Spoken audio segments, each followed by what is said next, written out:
Oh, so yun guys, tapos na tayo.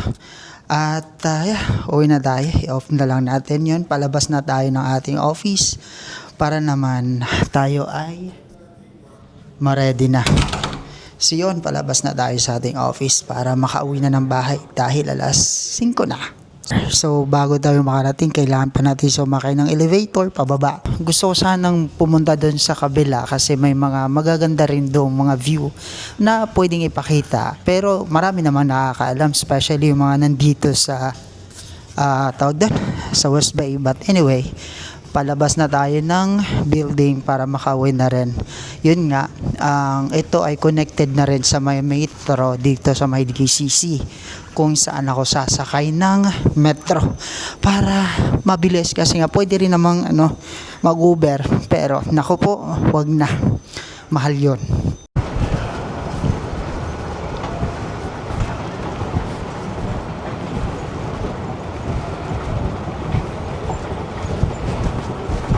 Yan, malapit na yung train. Unfortunately, parang ayaw ko yatang sumakay kasi ang dami.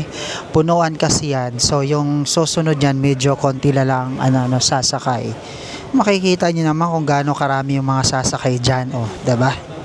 So, doon na lang tayo sa kabila.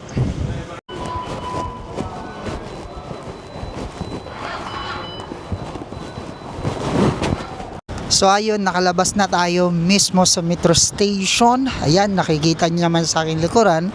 At imbis na sumakay tayo ng bus pauwi, minabuti na lang natin maglakad. So yun, para marami tayong mapag-usapan naman habang tayo ay naglalakad pauwi, 'di ba? Anyway guys, nakikita nyo naman sa aking likuran, yan ay Holiday Inn. Tapos din sa likuran ko ay Crown Plaza. Tapos, marami din akong marami actually mga hotels dito. Yan, Millennium. Dyan sa kabila, Millennium Hotel. Tapos, mayroon din Concord doon. So, mga hotel-hotel na rin dyan. So, yun. Kahit pa yung mga iba nawala ng trabaho, alam ko hindi lang naman sila nagmumukmok na lang kasi nga OFW, Pilipino tayo, palaban sa buhay. Yun nga, kasabi nga nila, kahit anong mangyari, ilalaban at ilalaban. Lalo ba't nandito tayo para may pambayad tayo sa bills, para sa mga pangarap para makamit natin yung mga pangarap natin sa buhay, para masustentuhan natin yung mga dapat sustentuhan, yung mga may pamilya sa Pilipinas, yung mga bagay para maabot natin yung lahat ng mga bagay-bagay. O di ba? Ang gulo ng sinasabi ko, ewan ko ba? But anyway, yun nga, ilalaban natin ang lahat. Ganon.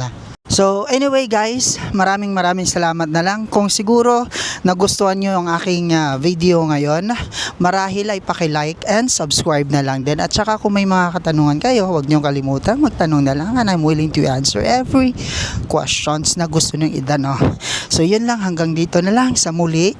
Bye. Paalam muna sa ngayon. See you on my next vlog. I love you guys. I love you so much. Mwah!